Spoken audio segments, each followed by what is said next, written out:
Okay. KTT, new episode once every 2 weeks. Momentous occasion this time. You get me? Big 3-0. Yeah. Know what I'm saying? Big 3-0, 30 episodes deep. You feel me? Been a journey, but we still here. We still locked in. Damn right. Without further ado, though, okay, cool. Let's get Aki. Let's get started. Let's get the people what they came for. I'm Drift. I'm joined by my co-host. It's BlackStarXero. Just call me Xero. Oh, yeah. That's what we doing. You know what I'm saying? That's what we doing. And this time around, we're going to leave Dima where it's been for the last two pods. You know what I'm saying? I feel like we've all kind of had our thoughts out by now. Yes. And this time around, we are going to be hitting up two of the pod favorites in Boruto, 2 Blue Vortex, and One Piece. You get me? Yep. But before we get into that properly, like, comment, subscribe, all that good stuff helps the algorithm, helps us to help you. Without further ado, Zero, my dog, I'm gonna throw it your way. Yeah, man. All right, so return to Boruto. Word. I think we missed out probably the last chapter. Yeah, I'd say a couple. Because the last chapter we came about right around when we were discussing episode I think it was like 17, a Daima or something like that. Yeah. Roughly Something around like that. So yeah, so we never really got to dive into what happened in the last chapter, which was a fair amount. So before we get into it, just props out to, I think his name's Araya, for kind of clutching that whole engagement with Shinki. Mr. Man with the sign sealing sword. Yeah, No, I ain't yes, gonna and lie, for clutching that engagement there for as long as he did. The sand assassination squad, as I call them, an assassination because of like the Shinju. Yeah, Right. Out of the sand assassination squad, I can't lie, his numbers are perhaps the best right now. You get me? Perhaps the best right now. Mitsuki, you can't land a solid bang. You get me? Which, not to your detriment. You get me? It's you versus a Shinju 1v1 type. Right. You get me? May have cussed there a little too early. I'm gonna have to edit that out, but oh well. And obviously Yodo, I don't want to see Yodo anywhere near a battle planet again. I am not lying to you. I do not want to see Yodo when we're drawing up the strategies, you wait outside. All right, cool. You We'll touch on Yodo again later on. When we're drawing up strategies, I just want to let it be known, I don't want to see Yodo anywhere near any type of tactical meeting, bro. You don't understand how a plan works. I don't think she understands what a plan is. You dig? So me personally, I'm cool with never seeing Yodo again. Of course, that's me being hyperbolic right now. You get me? It's me being like a bit dramatic. You feel me? But based off your last performance, I'm not crazy. I could go a good couple chapters without ever seeing you again. You were saying though? You might get your wish. Oh. I mean, I heard whispers. You know what I'm saying? I heard whispers. You heard whispers? Yeah, go on. No. So, right. So since we're talking about Yodo, she kind of joins the Donut Club. So let's just get that out the way. Right. So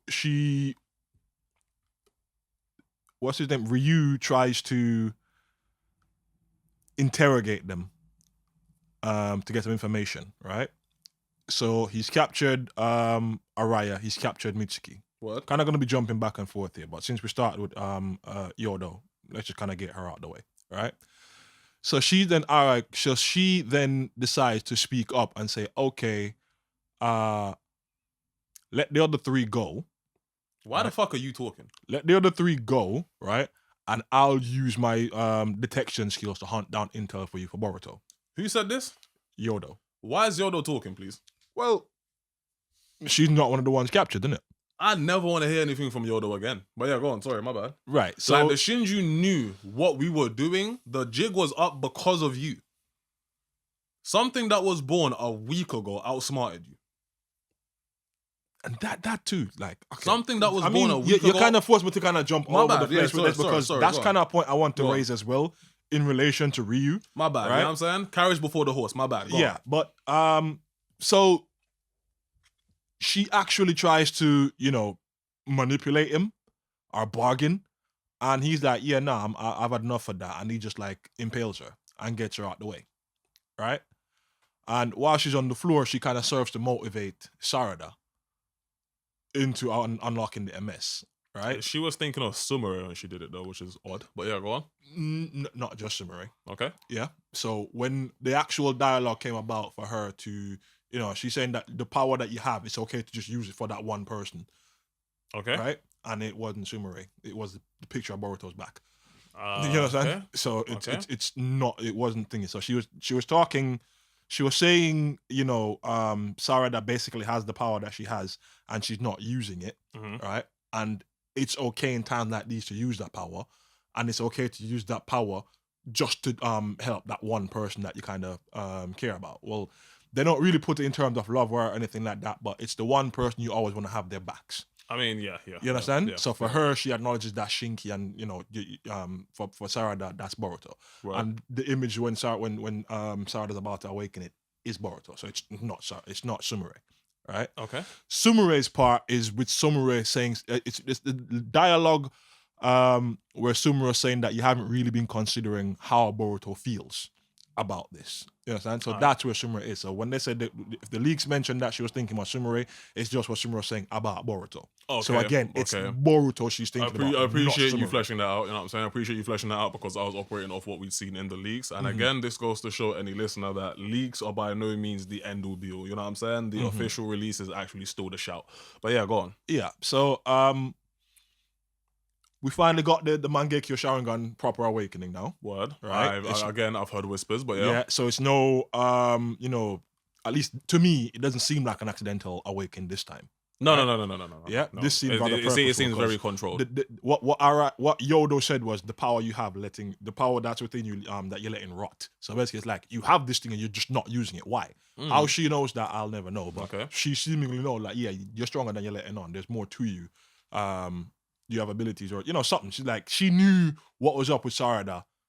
All right. Before anybody else, because seemingly nobody else in the set knows. Okay. Right. Okay. But yeah. So yeah, you understand. So she kind of serves as the emotional linchpin for that little awakening there. The woman to woman talk. Coming from who? Yodo. Coming from Yodo. Crazy so work, bro. Again? My stocks in Yodo went up probably about 1 or 2, based off that. But based off a conversation, nigga. Yeah, man. Okay, fair enough. Yeah. Okay. I respect it. You understand? I respect that. I respect that little exchange between her and Sarada, because it's been there from the beginning of like this little engagement. Her and Sarada kind of having this nigga, back keep and forth. your distance, yo, though. You know what I'm saying? I don't want none of your whack shit rubbing off on Sarada. But yeah, go on. Right. Nigga well, said- I don't think we have to worry about Sarada being hot-headed and fucking up plans. She's an Uchiha. They're meticulous and planning and all that kind of shit.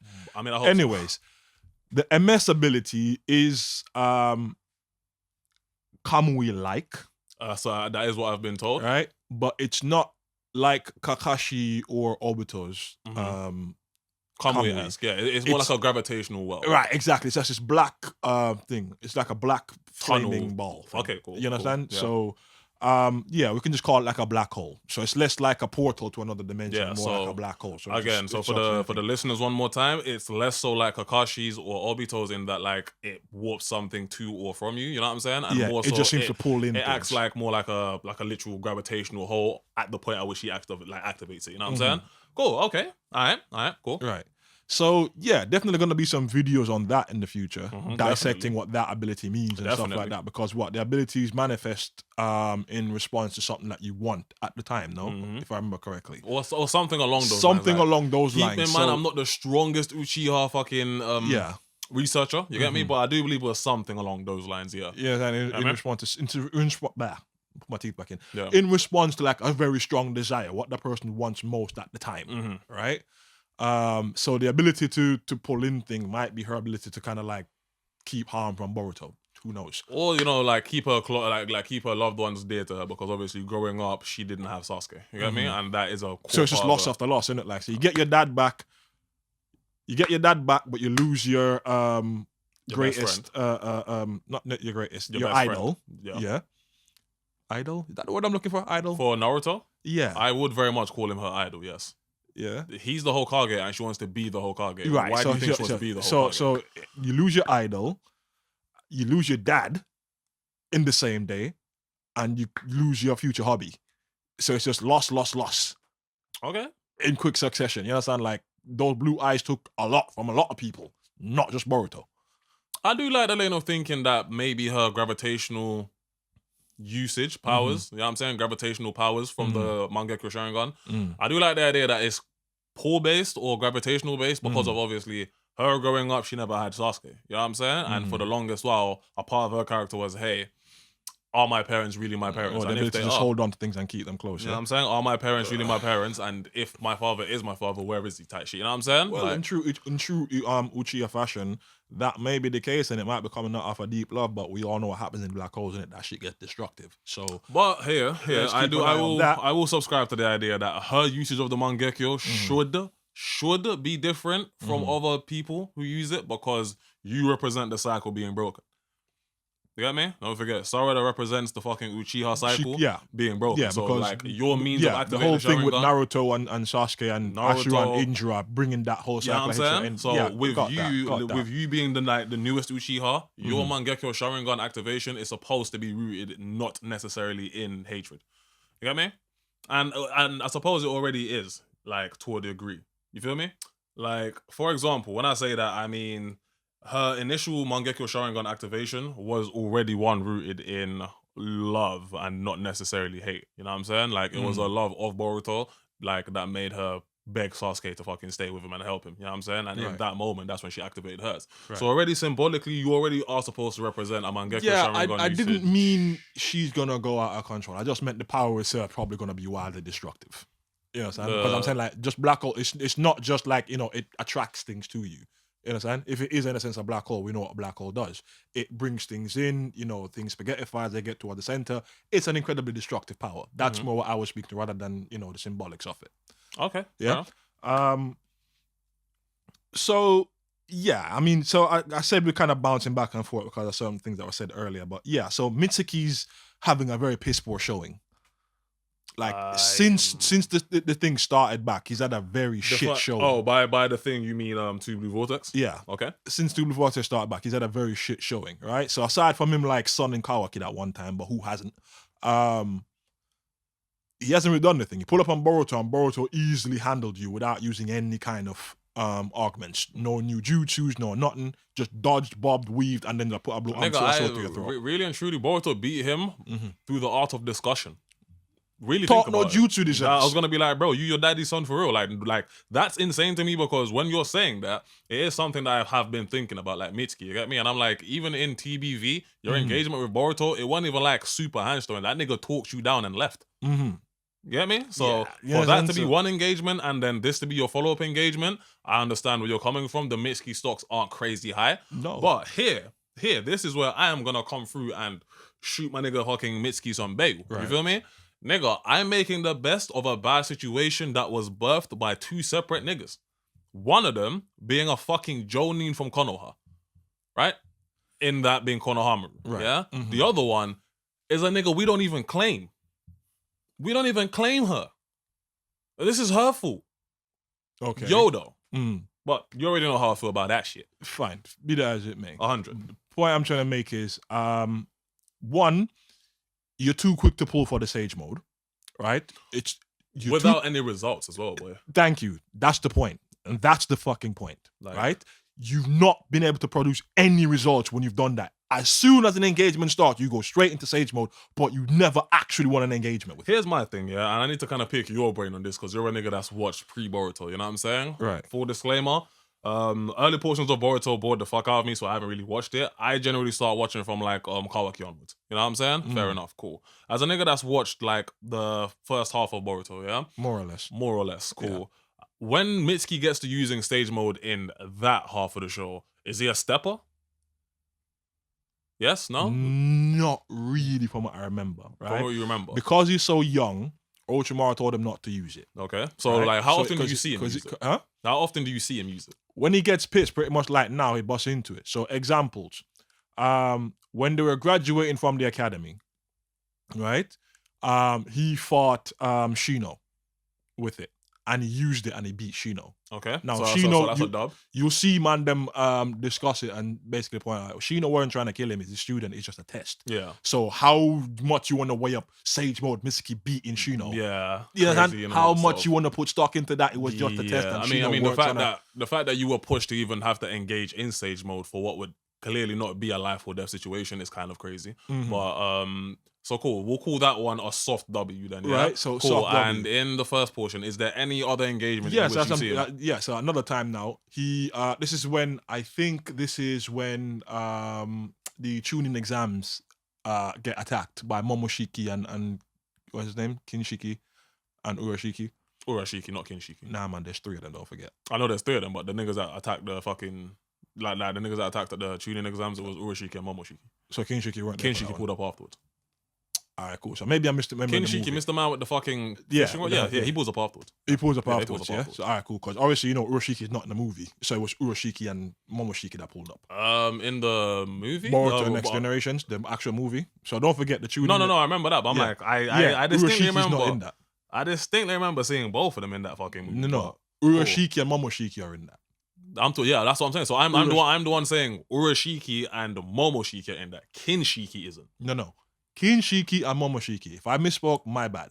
Momoshiki and and Kinshiki. Yeah, done with the fucking energy hammer. Yes. They pull up in the movie. Yes. Urashiki doesn't exist there. Yeah, I'm agreeing with you. Yes. Yeah, so that's what I'm saying. But and you're saying what in the anime? In the anime, it's still Kinshiki and Momoshiki that pull up. It's still Urashiki and Momoshiki that pull up. Kinshiki pulls up afterwards. Okay, so that's what I'm saying. thinking. I don't remember that part. That's what I'm yeah, saying. Cool. So anyway, aside from that fucking tangent, my bad. Mitsuki busts into Sage mode again, and Urashiki just uses his fishing rod to pull it out of him. You see what I'm trying to say? Like, so yeah, I don't really weigh the Shino one all that high. It's a dub, so fine. I don't really weigh all that high. It's against your fucking teacher. Against Urashiki, bro, stole that. Oh my god, I'm sorry. Wait, hold on, bro. I've been living in fucking I've been in sleep mode. You said Shino. My dumbass was glossing over who Shino is. Of course, Shino wasn't trying to kill you, nigga. It's Shino. You know exactly. What I'm saying? So that's your teacher. I don't know if I can really call that a dub. You won. I'm not even calling I'll give you that. You won. I'm never calling that a dub, my nigga. That was a training session. You know what I'm saying? So I'm not calling that a dub. You feel me? That's a training session, or like, you know what I'm saying? Like, it's a very controlled environment. It's a controlled engagement. You feel me? You're saying the next time you bust into it, Kinshiki just fished it out of him. I mean, he has that little showing against Log and Orochimaru as well. But anything like as a nigga that knows what some hands are, like some serious. No. None. That's what I'm saying. I've tried to explain like the ones I can remember. He probably did it other times, but I can't remember him definitively fighting anybody with Sage mode and closing out a fight. So if we look at the first half of the series, the usage of Sage mode with Mitsuki hasn't been phenomenal. You know what I'm saying? And then if we look at Two Blue Vortex, nigga, you were talked down in one engagement while you burst into Sage mode, and then the second one, albeit it's not really your fault, you aren't really doing anything to Ryu. You feel me? You aren't really doing anything. Bro to got Ryu. one solid hit in, and you fell out of Sage mode. And yeah, we're you understand? So Mitsuki, it's that time. You get me? It's that time. You're on the clock, my boy. Oh, no. You get me? You are on the clock, my boy. I'm sorry, bro. This is called KutThroatTakes, my nigga. You feel me? Not sweet. It's not sweet. Sorry, Mitsuki. You on the clock, my nigga. If we can put Kawaki's ass on the clock, nigga, I'm gonna need to see your ass on the clock. And I've seen Kawaki close out more dubs than you, objectively. True. You get me? Objectively. True. You feel me? And if I can put that nigga on Fraud Watch, yes, Mitsuki. You on Fraud Watch now, my nigga. I'm gonna need you to start locking the fuck in. You get me? My investment in your fucking growth isn't quite the same as like Yoda or the other nigga. You get me? Them is sand niggas. I don't claim them niggas apart from Gara and Shinky. You know what I'm saying? But like, you are Konoha nigga. You feel me? So I'm gonna need you to start locking the fuck in or fall back like Koronai. There's a reason Koronai ain't been a stepper since the first half of fucking Naruto, nigga. She understood levels. She understood levels. She came out, saw levels, and was like, bro, I'm not in the field no more. If that's not you, Mitsuki, if you ain't got what it takes to be in the field, my nigga, fall back. Go kick it with Sumare. You get me? But again, I'm not coming down too hard on Mitsuki here because it's not his fault. Albeit, I can't lie, you man probably should have been in a way more advantageous position, but like in this engagement. You get me? But because Yodo moved too fucking like quickly, we are where we are now. You know what I'm saying? They have no real ways of understanding how they would match up against a fucking Shinju. You get me? It's your first time engagement with one, actually. So I can't hold that against Mitsuki, boy. But at the same time, we ain't seeing you close out a dub yet. No. Yet. You get me? So I'll cut you a Not this black. series anyways. Like, not this series. I'm talking about Sage mode. Like, the shit you love busting into, yeah? I'll cut you a blind. And by a blind means I'll give you the benefit of the doubt this time around. You know what I'm saying? Fine. It wasn't your fault. Shit went pear-shaped. Konohamaru hoeing this shit. Yodo selling this shit. You know what I'm saying? Cool. But I'm gonna need you to start locking in, nigga. Mitsuki I'm talking about. So, yeah, I think we're kind of dwelling a bit too long on Boruto here. So let me just kind of wrap up. Konohamaru finally does actually lock the fuck in. You understand? Turns into a master manipulator, but still fumbles the bag in the end anyways. Okay. As he's wont to do. Okay. Right? So, he does manage to twist up Matsuri to a certain extent, right? And then uses that efficiently to kind of attack her, which does enough damage, right? So that suggests to me that you don't necessarily need to be a Boruto or a Kawaki to take down a Shinju. So going back to Sage Mode Mitsuki now, you need to fucking level up. So that goes to the point where you're talking, what you were speaking on, right? He does manage to get the dub over her ish. She's badly damaged, but he's also fucking heavily injured because she managed to like sink whatever wood release she had going on into his back, into his back, and splinters in the front and all that kind of stuff. So he's all kind of fucked up. But we still don't have any what's it called? The thorn fruit? Yeah, like the bulb. Yeah. The thorn bulb. Thorn bulb? Yeah. So we still don't have a thorn bulb. Okay. So she ain't dead. So she ain't dead, of course. Right? So there's that. So she's heavily injured. You're heavily injured. She at least has the option to walk back to the fucking cube and come back brand new. You understand? And then obviously you know how the fight's going on that section. Yeah, so, like on the other front. So, you understand? So Sarada isn't able to pull out something heavy to kind of take on Ryu, which, I mean, going back to her MS briefly, right? The gravitational pull ability that she has, or whatever the ability it has, to suck the sand off of them, because Ryu's using that whole sand puppet thing he was using before, and it's removing the sand from them, right? Where that's the second time I'm seeing that ability this week. You know what I'm saying? If you watch Red Ranger, you know what I'm talking about. So it at least counters his whole sand manipulation thing. Okay. You understand? Depending on her proficiency with that, he attacks long range with sand. She just moves the ball thing, and you understand? Okay. So that then a good counter. A good counter is like formulated, but I don't know how you're going to close that. It's still shaky right now. MS or no, it's still looking shaky for you. And even MS or no, MS still is a drain on one's chakra. You get me? And especially assuming you aren't massively experienced with it. You get me? Which at present we have no way of knowing, but I am disinclined to believe you're massively experienced. I mean, let's wait and see. Yeah. Let's wait and see for the second ability to manifest. Yeah. I mean, boy, I'm never gonna wait for the second ability to manifest. I kind of would like them to elucidate exactly how much prowess she has with the Mangekyou Sharingan since the time skip has happened. I would be very, very much interested in knowing exactly how much acumen she has with it, because it's not good enough in today's climate. You activating a Mangekyou Sharingan, you don't move the needle none. So I need to know your prowess with it. You know what I'm saying? Like, you are nice. Sis did say she hasn't let it rot in, boy, which means that and that's likely what I mean. She hasn't used it in the past. And that's what I mean. So it's like statements like that is kind of what shows up my statement. You when I say sorry as shit. Like, it's statements like that. You when ain't I say, using the Karma in 3 years. You ain't using the Mangekyou in 3 years. Sorry as fucking shit. You understand? And then Kawaki being the other opposite. He's just relying on the fucking Karma for 3 years. Well, all right, cool, man. That's my thoughts on. I mean, not really my thoughts on Boruto, but yeah, all right, cool. So, thoughts. I really enjoyed the chapter. You understand? Everything, the way it was served up, I loved it. You understand? That shit, it just felt peak. You understand? Even the bit with Yoda and Sarada that you will never like, I really enjoyed that engagement between the two of them. I don't know why. Teach their own, bro. It really just, I don't know why, but I just really appreciate the fact that Yoda was trying to, talk some sense into Sarada. I don't feel like sense and Yodo should be used in the same sentence, me personally. Trey harsh, my dude, Trey harsh. All right, cool. You know what? We'll leave it there for today. You know what I mean? Like, me personally. But yeah, we'll leave it there with Boruto TBV. So that was what, chapter 20. Chapter 20. Catch you in the next segment. Next one, we sailing into some One Piece. You dig, you dug, you diggity dog. Catch you then. You feel me? Love. And the search for the One Piece continues in episode 30 of KTT. If you're still here with us up to this point, don't forget to drop a like, a sub. You know what I'm saying? All of that you already know. You feel me? Greatly appreciated. Greatly appreciated. Greatly appreciated. Come on now. You feel me? So, right. We are talking about One Piece real quick. What chapter is it? What? 1143, I want to say? Yeah, 1143, so quick and dirty. Yeah. In the last chapter, Loki got out. You know what I'm saying? Stood up. Took out Ragnar being the hammer that he uses, slaps the Adam Tree, lightning strikes down. Yeah. That's where we left off last week. This week, we are now slightly shifted to seeing a bit more of what the two new Gods Knights can do, as well as a bit more information regarding Loki and Harold. Right. You know what I'm saying? So, quick and dirty. The Kirin, you know what I'm saying? I can't pronounce it properly without Keelin, you know what I'm saying? Because it's Quilin, Keelin, yeah? So, that done, the Gods Knight individual, his ability is to seemingly put people to sleep. All right. You know what I'm saying? Can we just go back to the spelling of that? Spell it again. Quilin. Keeling. You know what I'm saying? Keeling. That's what I'm saying. Quilin or Keeling. You know what I'm saying? Because it's Chinese mythology, not Japanese mythology. You know what I'm saying? So whereas a lot of us were thinking it was going to be the Kirin, you know what I'm saying? It's not actually the Kirin. Like what he's based on is actually something from Chinese mythology, which is called like a Keeling or something like that. Keeling or something like that. You know what I'm saying? But yeah, cool. Real quick. Right. I believe that individual there, so the one with the devil fruit, the dragon-esque looking individual, I believe his ability is to put people to sleep and extract their nightmares and make them real or something like that. The giraffe dragon. Right? Whatever you want to call him.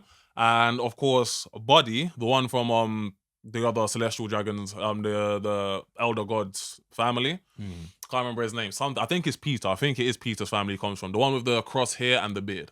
You know I know the gen you're talking about. But cool. If you know the individual I'm talking about, the guy with the sword and the hilt of the sword has thorns, his abilities are thorn based. You know what I'm saying? So long story short, anybody that he targets, he can slap thorns on them. Like thorns appear on them, and the stronger the love you feel for the person that he's targeted with the thorns, the more pain they feel from the thorns. You know what I'm saying? Super abstract to wrap your mind around. You probably have to go through and spin back and really digest it. Okay. You get me? But that's what the two of their powers are. Cool. So where we are now, Hyrule has started to get memories back from when him and Loki are children. You know what I'm saying? Allegedly, you know what I'm saying? Allegedly, Loki used to bully the fuck out of that nigga. You know what I'm saying? Kind of seems in line with who we kind of see Loki to be. You know what I'm saying? You do give bully energy, I can't lie. You get me?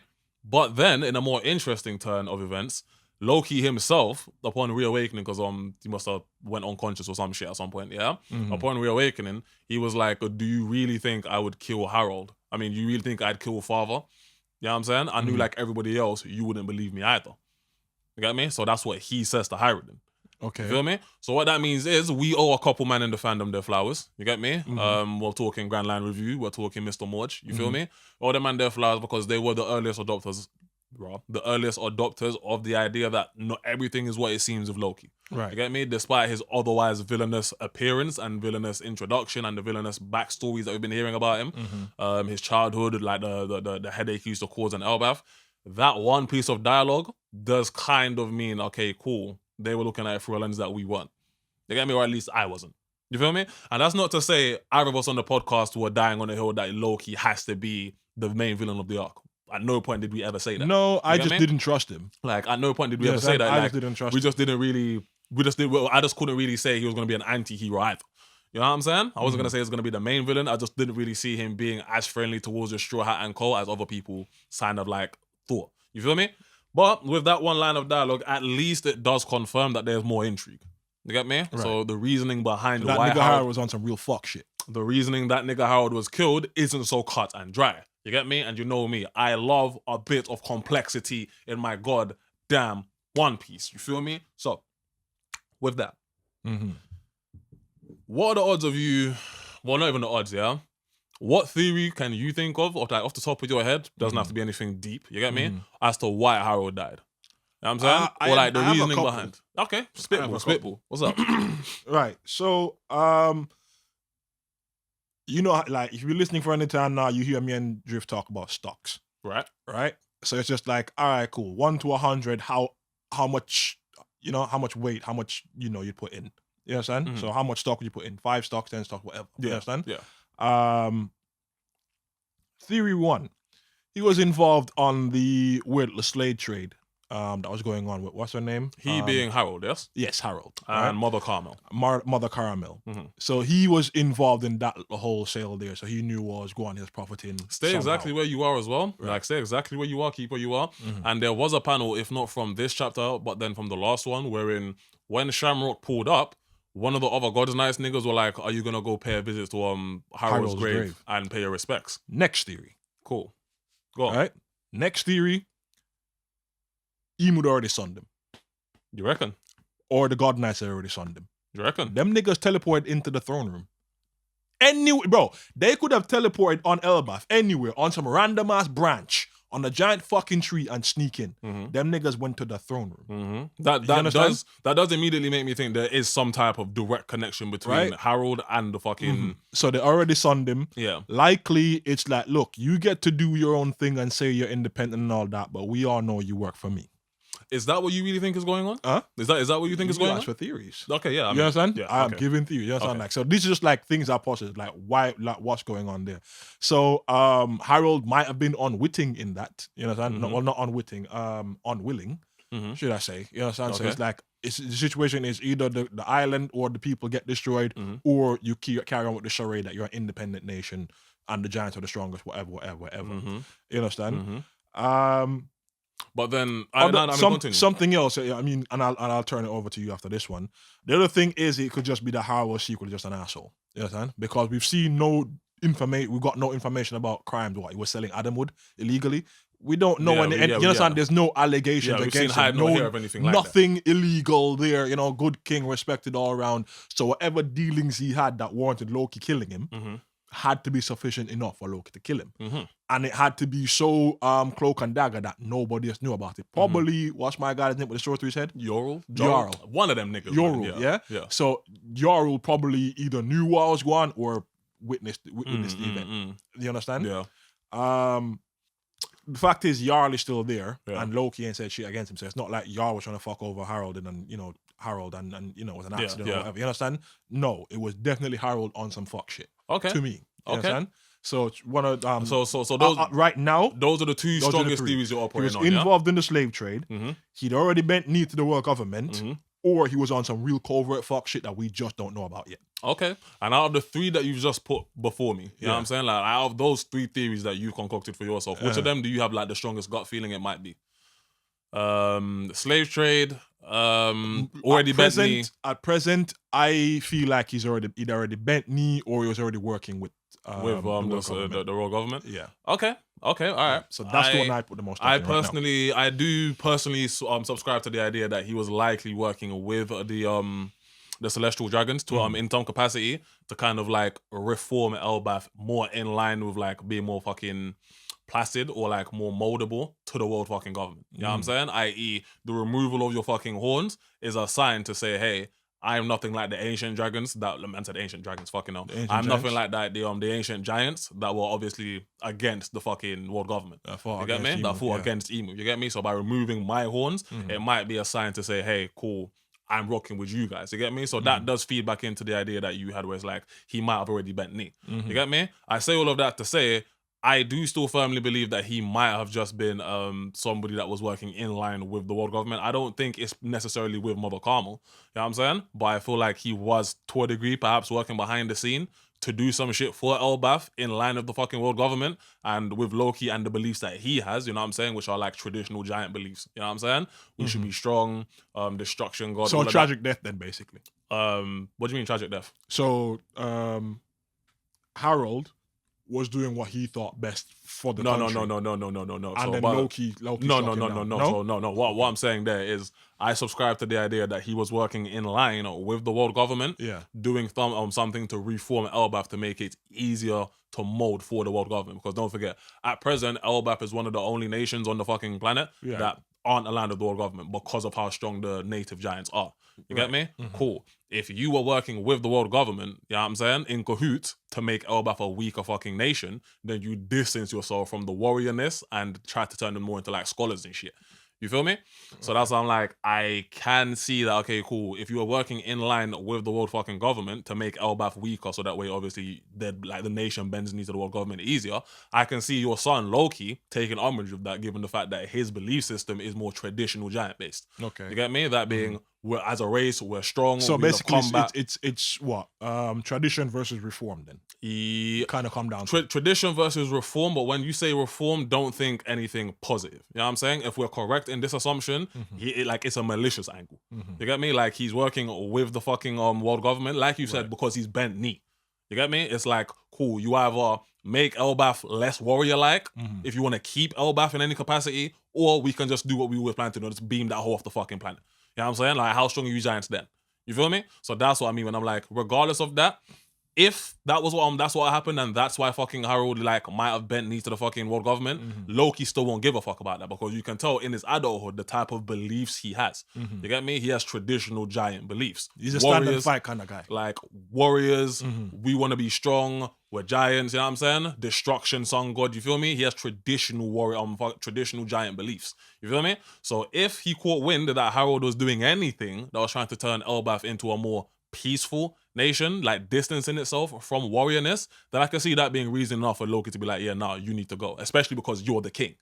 You get me? If you're the king and you're trying to turn our nation of warriors into like scholars and shit just to be more fucking amenable to the world government, then yeah, nigga. So when you say scholars, is it because of the warrior school? Not even because of the warrior school necessarily. I'm talking about like if you're trying to turn a nation of fighters into a nation of fucking thinkers, well, not necessarily thinkers, but less dangerous, you're gonna tell them to distance themselves away from the warriorness. You get me? So that's why, hey, under the fucking pretense of doing that, let's build more schools. You know what I'm saying? Let's make more culture, that type of shit, making Elbaf easier to fucking control in a combat scenario. You get me? Because at present, one of the things that Elbaf is always touted for is its strength. You get me? The strength of its giant people. You get me? Sure. If you were doing anything, and by you I mean Harold, if you were doing anything to make Elbaf the nation weaker for the world government, then I can see your son, Loki, who has traditional giant values, taking umbrage with that. You know what I'm saying? And the fact that Loki said, obviously, do you really think I'd kill father? I figured nobody else would believe me just like you. That does make me think, of course there's more to the reason behind you killing him. What that is, we don't know yet. Of course, we're just spitballing. You get me? But I do subscribe to the idea that he was like, not Mother Carmel, not like the slave trade of Mother Carmel, but more so through the line of like bending knee. You get me? Why he bent knee? That might be an additional layer of complexity. Maybe he did bend knee because he genuinely was trying to look out for Elbaf. You know what I'm saying? Once you talk stock of what the world government could do to Elbaf if he resisted them, as a king, I have to look out for my people in whatever capacity. Right. If that means breaking my fucking horns and making Elbaf slightly fucking weaker by distancing itself from warrior culture, what would you have me do? You know what I'm saying? But that doesn't mean Loki, your fucking warrior-orientated son, is gonna give a fuck. You get me? To him, you're distancing us from our roots, warriorness. You feel me? So if that's the reason you killed Harold, okay, I guess. You get me? But what I'll say is this. At present, the mystery regarding Harold's death continues to be a fucking interesting one. You get me? Like, you're drip feeding shit out just enough to keep that particular mystery still head scratching. Right. You get me? So I'll give you that. You get me? But that really was the One Piece take. You get me? That's really what's going on. It was more of like a catch up for yourself, me, and the listeners. Yeah. You get me? So that way you're abreast of what's going on in the next pod. So, I mean, not the next pod, the next chapter. Right. You get me? At present, I do feel like we are inching closer towards the parts of Elbaf that we gave a fuck about. You get me? It's just at the same time, there are certain things like Shamrock leaving Elbaf, I'm not too crazy about. I can't lie. Well, at least him leaving so soon. Well, you did say there's too many big names already in it. So Shamrock leaving Elbaf so soon, I'm not crazy about. I didn't expect Shamrock to die in Elbaf. You get me? And that was going to be another question, but I feel like the pod has gone on for a bit too long, so I'll save it for like next pod, yeah? Okay. But it was going to be, who do you see who do you see biffing it on Elbaf? Loki or a God's Knight? You get me? Sit on it for now. We'll spin back on it on the next pod. All right. You get me? Sure. But without further ado, that's been that's been Drift. It's your boy Xero. And it's KTT episode 30. Catch you in the next one. Love.